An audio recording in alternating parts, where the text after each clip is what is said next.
نحمده ونصلي ونسلم على رسوله الكريم أما بعد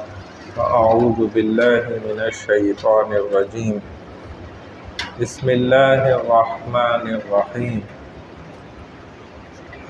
نفس کی خواہشات اور بیماریوں میں سے ایک خطرناک بیماری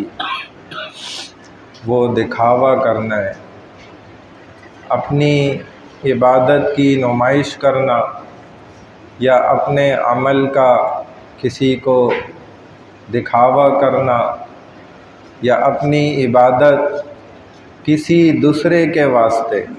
اللہ کے علاوہ کرنا، یہ دکھاوا ہے۔ اور دکھاوے پر اللہ سبحانہ و تعالی اپنے بہت ہی زیادہ محبوب لوگوں کو بھی نہیں چھوڑا کرتے۔ عام لوگ تو دور کی بات ہے، جو نیک اللہ کے برگزیدہ بندے ہیں اور نیک ہستیاں ہیں، اللہ والے ہیں،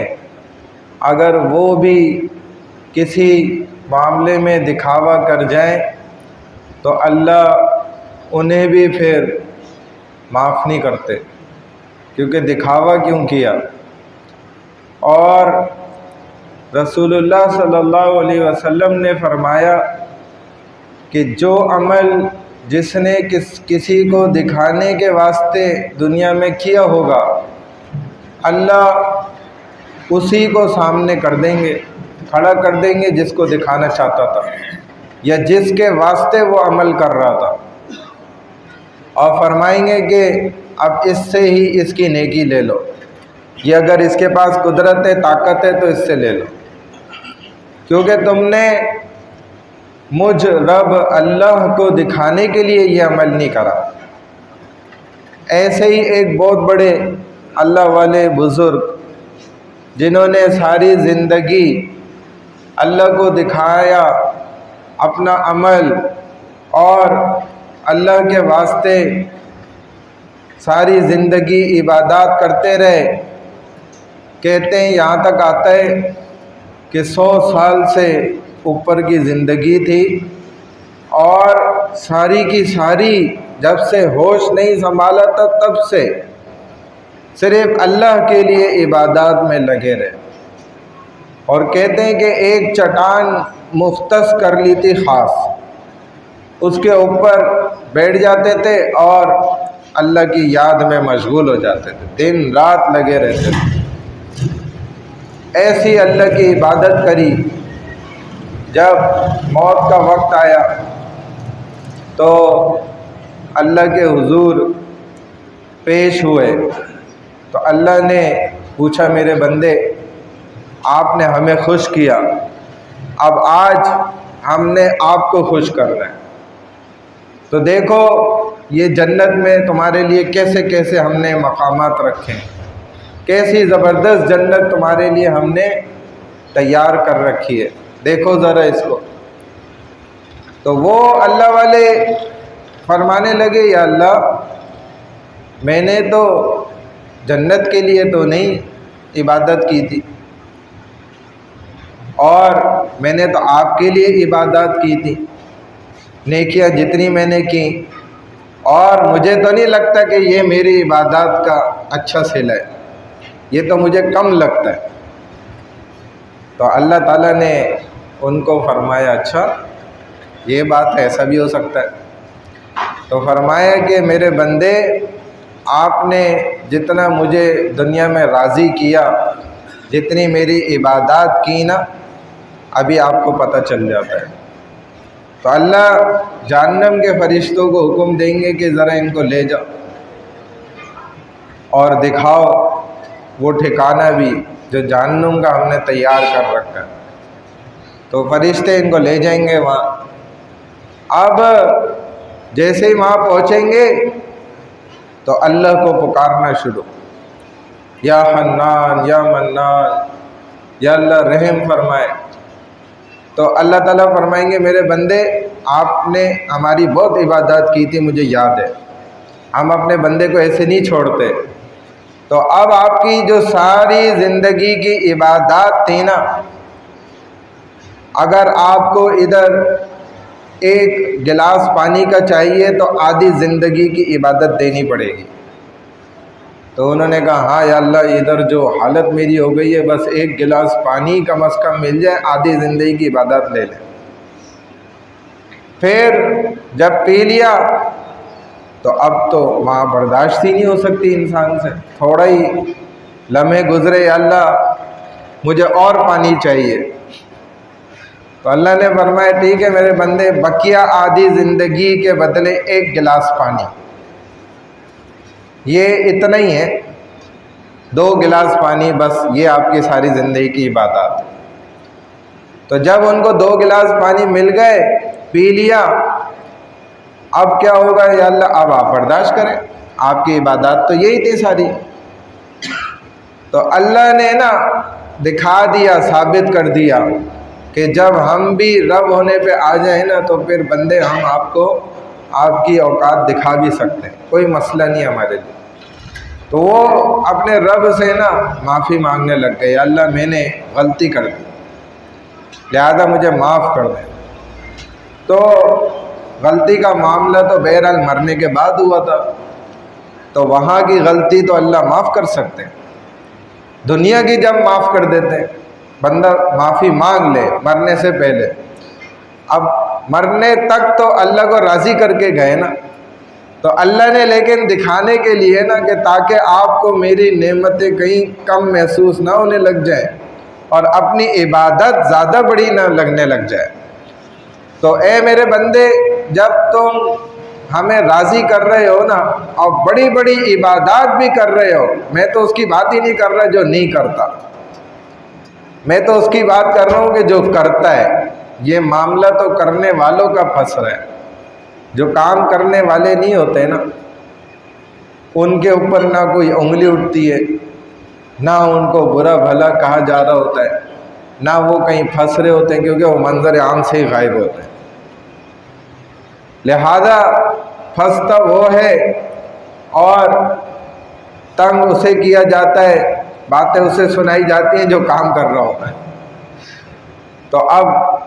اللہ نے ان کو سمجھا دیا، دیکھو تمہاری جو عبادات کرنے والے لوگ ہیں ان کا مسئلہ بتا رہا کہ ہم دکھاوے کے لیے نہ کر رہے ہو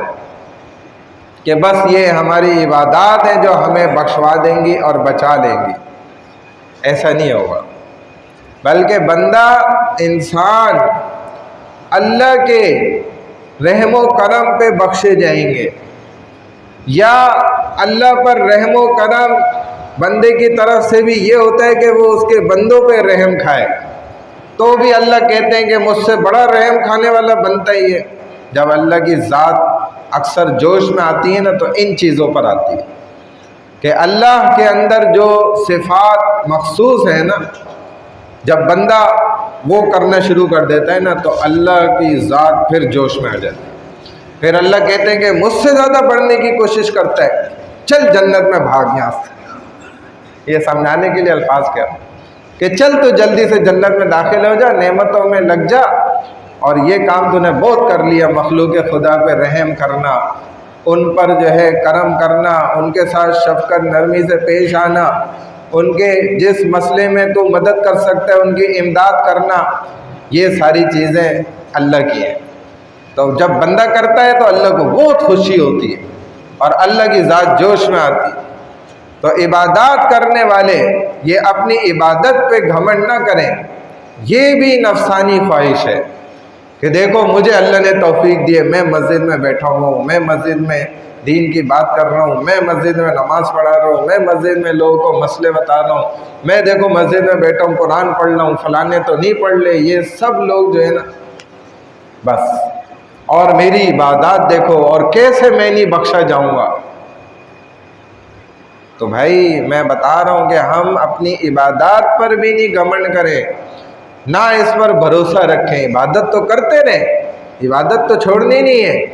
لیکن بھروسہ خالصتاً اللہ کی ذات پر رکھیں کہ میرے تو یہ عبادات بھی پتہ نہیں قابل قبول ہیں کہ نہیں ہیں، ہاں میں لوگوں پر رحم کرتا ہوں، ان کے ساتھ ان کے معاملات کو حل کرنے کی کوشش کرتا ہوں اور ان کے دکھ درد میں ان کے ساتھ کھڑا ہوں، جو مجھ سے جتنا جس کی مدد ہو سکتی ہے میں کرتا ہوں۔ اللہ ان چیزوں پر ضرور بخش دیتے ہیں،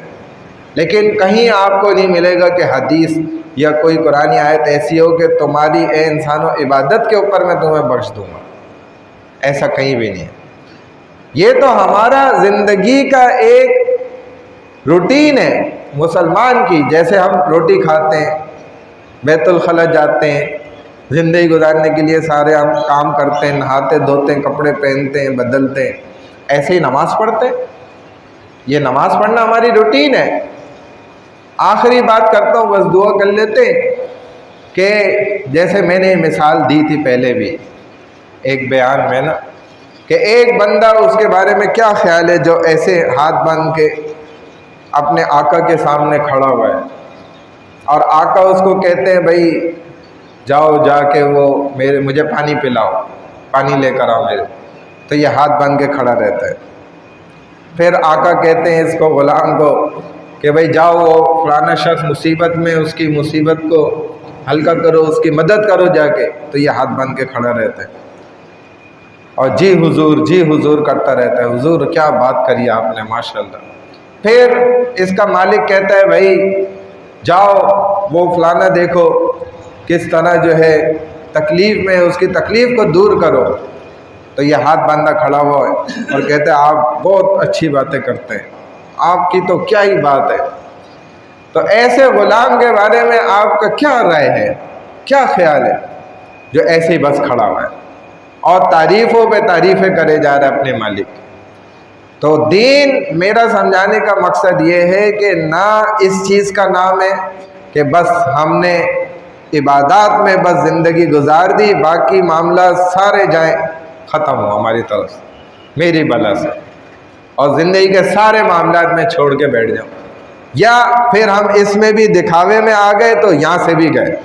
وہاں سے بھی گئے، ادھر سے بھی گئے، تو پھر ہمارے پاس بچا کیا پیچھے؟ تو یہ دونوں چیزوں میں سنبھل کے چلنا ہے کہ ادھر بھی دکھاوا نہیں ہونا چاہیے اور لوگوں کی مدد وہ چھوٹنی نہیں چاہیے، لوگوں کے ساتھ ہمدردیاں نہیں چھوٹنی چاہیے، لوگوں کے ساتھ اچھے اخلاق سے پیش آنا یہ نہیں چھوٹنا چاہیے، لوگوں کے غم میں خوشی میں شریک ہونا یہ نہیں چھوٹنا چاہیے، یہ بہت ضروری ہے۔ اللہ تعالیٰ ہمیں عمل کی توفیق عطا فرمائے۔ سبحان اللہ و بحمدہ، سبحانک اللہم و بحمدک،